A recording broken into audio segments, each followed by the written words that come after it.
पाकिस्तान और भारत एक बार फिर आमने सामने आते हुए नजर आ रहे हैं। पिछले 1 से 1.5 माह के अंदर भारत जो तेजी के साथ अपनी मिलिट्री मूवमेंट कर रहा है, बिलखसूस राजस्थान साइड पर और नेवी साइड पर, और इसी तरह बिल्कुल पाकिस्तान भी अपनी तैयारी भरपूर अंदाज में करता हुआ नजर आ रहा है। और एन मौका पर हंगूर क्लास सबमरीन भी पाकिस्तान नेवी को मिल चुकी है।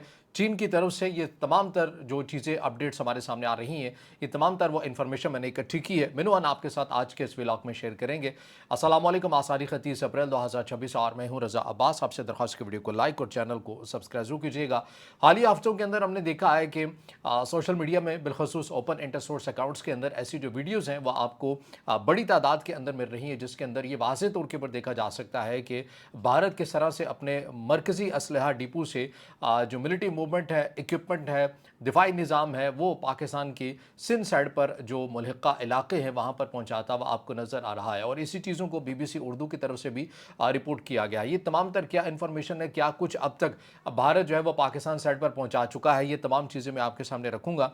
इसमें बताया ये जा रहा है कि गुज़श्ता 2 माह से राजस्थान सेक्टर में ऐसी नकल व हरकत में इजाफा देखा गया। एक मखसूस 10 दिन के अरसे में कम से कम 4 खसूसी फौजी ट्रेन आगरा जैसे मरकजी डिपो से जैसलमेर, यारमीर और पोखरान की तरफ भेजी गई हैं। ये इलाके पाकिस्तान के सूबे सिंध से बरह रास्त मुल्हिका सरहद राजस्थान सिंध बॉर्डर के करीब हैं।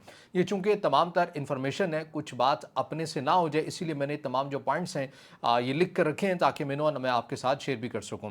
भारतीय फौज इन नकल व हरकतों को रूटीन रीपोजिशनिंग, फौजी मशकों जैसे अग्नि वर्षा 2026 पोखरान में और सरहदी तैनाती का हिस्सा करार देती है। ताहम ऑपरेशन सिंदूर में 2025 के बाद जारी तनाव में उन्हें सिंध सरहद पर तस्वीराती तैयारी से जोड़ा जा रहा है। इसके अलावा भारतीय रेलवे ने राजस्थान में नई डिफेंस रेल लाइंस जैसे जैसलमेर, बाड़मेर और भिलाड़ी की तामीर को भी तेज़ किया है ताकि फौजी साजो सामान और दस्तों की तेज़ नकल हरकत मुमकिन हो सके। जैसलमेर में मार्च 2026 में 11 अहम मकामात पर high tech digital siren system install किए गए हैं। इनकी लागत तकरीबन 14.5 लाख इंडियन रुपीज़ जो है वो बताई जाती है। पाकिस्तान में इसकी अमाउंट को डबल कर लीजिए। और इनकी जो टेस्टिंग है, इसमें 5 मिनट तक मुसलसल आवाज़ें भी गूंजती नहीं, यानी इनको जो एक तरबीती मश्क है वो भी इसकी की गई है।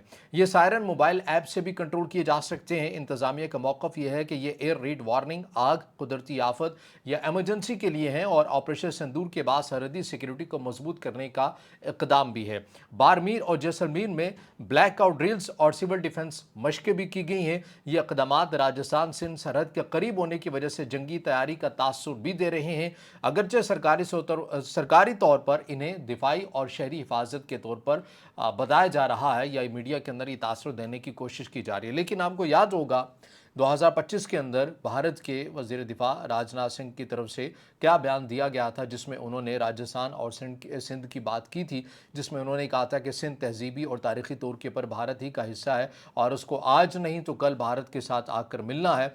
और पड़ोसी मुल्क यानी कि उन्होंने पाकिस्तान की बात की कि अब की बार अगर उन्होंने ऐसा किया तो हमारा जो रद्दअमल होगा वो बेमिसाल होगा और ऑपरेशन जो सिंदूर है वो अभी ख़त्म नहीं हुआ। और वाज़े तौर के पर ऐसे दीगर इंडियन जो हुकाम है उनकी तरफ से राजस्थान साइड बॉर्डर की जो है वो बहुत बातें की गई और इस बार नेवी की भी बातें की गई, क्योंकि फ़ज़ाइया ऑपरेशन सिंदूर 1.0 के दौरान भारत की उसकी परफॉर्मेंस क्या रही, इस बार वो उसको आजमाना नहीं चाहते। ज़ाहिर है बुरी परफॉर्मेंस ही अच्छी होती तो उसको ज़रूर वो आजमाने का भी सोचते, लेकिन इस बार वो अपनी नेवी और ज़मीनी फ़ौज को ऐसा लग रहा है कि वो मौका देना चाहते हैं।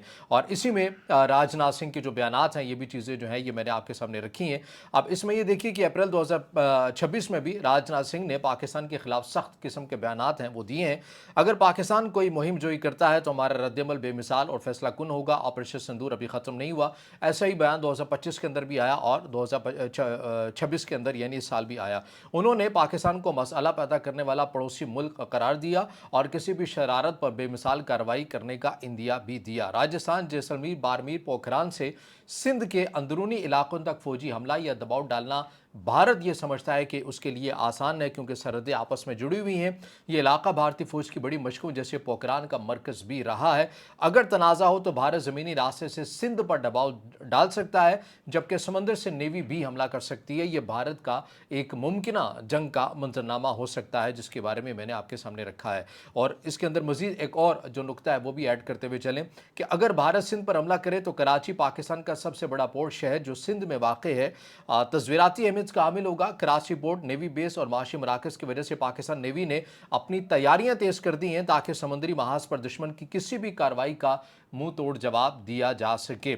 अब आ जाइए पाकिस्तान क्या तैयारी कर रहा है। गुज़श्ता 2 माह से भारत जो कुछ कर चुका है और कर रहा है उसके हवाले से मैंने अपडेट आपके सामने रखी है। जैसा कि मैंने कहा कि BBC ने भी इसके ऊपर पूरी वीडियो एक शाया की है।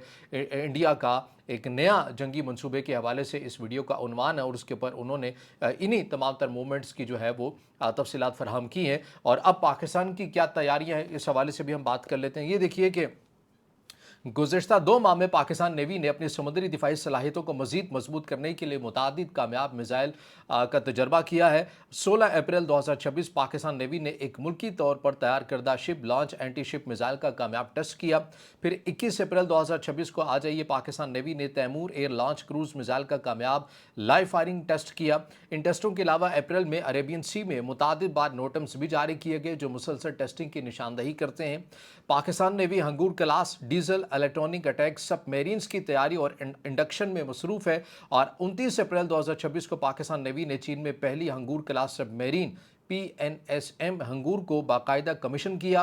तकरीब में सदर ममलिकत आसिफ अली जरदारी और chief of naval staff admiral Naveed Ashraf भी मौजूद थे। और हंगूर क्लास सबमरीन की जो अहमियत और खसूसियत और इसकी क्या डिटेल्स हैं, स्पेसिफिकेशन क्या है, ये मुख्तसरन मैं आपके सामने रख देता हूँ। इसमें बताया जाता है कि डिस्प्लेसमेंट तकरीबन 2800 टन ज़ेर आब है और लंबाई इसकी तकरीबन 76 मीटर है। और ये एयर इंडिपेंडेंट प्रोपल्जन सिस्टम है, यानी समंदर के नीचे एक लंबे टाइम तक भी ये रह सकती है, इसकी ये खासियत भी है। और इसकी स्पीड है तकरीबन 20 नॉट्स बताई जाती है, तकरीबन 2000 नॉटिकल मील। और अमला यानी कि इसके अंदर कितने अफराद रह सकते हैं, 36 अफराद जो है वो रह सकते हैं। और ये 533 मिलीलीटर टोरपेडो ट्यूबर्स भी हैं और इसके अलावा जदीद हैवी वेट और फिर इसके अलावा एंटी शिप क्रूज मिसाइल। और इसमें जो सबसे एक अहम बात है जो उसके स्पेसिफिकेशन के अंदर है वो ये है कि Babur 3 submarine launch cruise missile की इंटीग्रेशन की गुंजाइश भी है, यानी कि अगर पाकिस्तान ने जोरी हथियार भी यहाँ से दाखने हैं तो वो भी इसके अंदर ये सलाहियत मौजूद है। अंगूर क्लास के अंदर ये जो पाकिस्तान को नहीं चीन की तरफ से मिली है, चीन और पाकिस्तान के इश्तराक से बन रही है और अब ये पाकिस्तान की नेवी के अंदर शामिल हो चुकी है। तो पाकिस्तान ने इसको बनाया ही इसी तरह है, चीन ने भी इसको इस मॉडल में इस तरह से बनाया है कि अगर पाकिस्तान को बवक्त ज़रूरत अगर कुछ ऐसे पाकिस्तान की अगर सालिमियत को ख़तरा लाहक हो जाता है तो इसके अंदर ये कैपेसिटी और सलाहियत मौजूद है कि पाकिस्तान यहाँ से जोहरी अटैक भी कर सकता है। और इस किस्म के जो इक्विपमेंट है, सिस्टम है, वो इसके अंदर नस्ब किए गए हैं। और ये चूँकि समंदर के नीचे काफ़ी टाइम तक रह सकती है जो उसकी स्टिल्थ पावर को मज़ीद भी बढ़ाती है, यानी कि दुनिया के किसी रडार के अंदर इतनी आसानी के साथ ये नहीं आ सकती। तमाम तर जो खासियत है, चीज़ें हैं, वो इसके अंदर पाई जाती हैं। तो ये तमाम तर वो तैयारियाँ हैं जो पाकिस्तान अपनी साइड पर कर रहा है और जो भारत अपनी साइड के ऊपर कर रहा है। और हम हमेशा ये कहते हैं कि जंगें किसी भी मामलात कल नहीं हुआ करती, लेकिन उसके बावजूद अगर एक फरीक उसको जंगी जुनून अगर चढ़ा हुआ है तो ज़ाहिर दूसरे मुल्क ने तो अपना दिफा करना ही करना है। और ये दोनों ममालिक अब तेज़ी के साथ अपनी तैयारियां करते हुए नज़र आते हैं। एक बड़ी हैरान कुन चीज़ मेरे लिए हुई है सारे टाइम के अंदर, आस्ताना समिट कज़ाकिस्तान के अंदर हुआ है जहाँ पर SCO में मौजूद जो ममालिक हैं उनके वज़ीर ख़ारजा इस इजलास के अंदर उन्होंने शिरकत की। इसके अंदर जो भारत के वज़ीर दिफा थे राजनाथ सिंह साहब, उन्होंने इस बार बड़ी हैरान कुन तौर के ऊपर पाकिस्तान पर डायरेक्टली और इनडायरेक्टली कोई तनकीद नहीं की। और अमूमन आपको पता है कि भारत ने एक बयानिया बनाना होता है दहशतगर्दी का, इंसदादी दहशतगर्दी का, और उसके अंदर वो कहीं ना कहीं इन्वॉल्व करता है फिर पाकिस्तान को। इस बार ऐसा कुछ मामला नहीं हुआ, ना ही इस मौजू को छेड़ा गया, ना ही इस पर कोई बात की गई है। राजनाथ सिंह साहब इस मामले के ऊपर, इस चैप्टर को वो उन्होंने ओपन ही नहीं किया। ये बड़ी हैरान कुन बात थी। और वो हैरान कुन इसलिए भी क्योंकि पिछली बार जब ऐसे ही इजलास हुआ था तो उसके ऊपर भारत की तरफ से नाराज़गी का इजहार भी किया गया था कि भाई पहलगाम वाक़े के ऊपर दीगर ममालिक ने कोई हमारे साथ मिलकर हम आवाज़ नहीं हुए, हमारे बयानिए को उन्होंने सपोर्ट नहीं किया और हमें अकेला कर दिया। लेकिन इस बार बजाय कि भारत अपने ममालिक को, दीगर ममालिक को साथ मिलाता, मामला ये हुआ कि भारत ने ख़ुद भी इस चैप्टर को ओपन ही नहीं किया। तो ये एक बड़ी हैरान कुन बात है। तो बहरहाल वो अपडेट्स हैं, चीज़ें जो मैंने आपके सामने रखी। अब इससे जुड़ा आपका कुछ सवाल हो या राय हो तो ज़रूर कमेंट में ज़ाहिर ख्याल कीजिएगा, वीडियो को लाइक कीजिएगा, दोस्तों के साथ शेयर कीजिएगा और इस चैनल को ज़्यादा से ज़्यादा सब्सक्राइब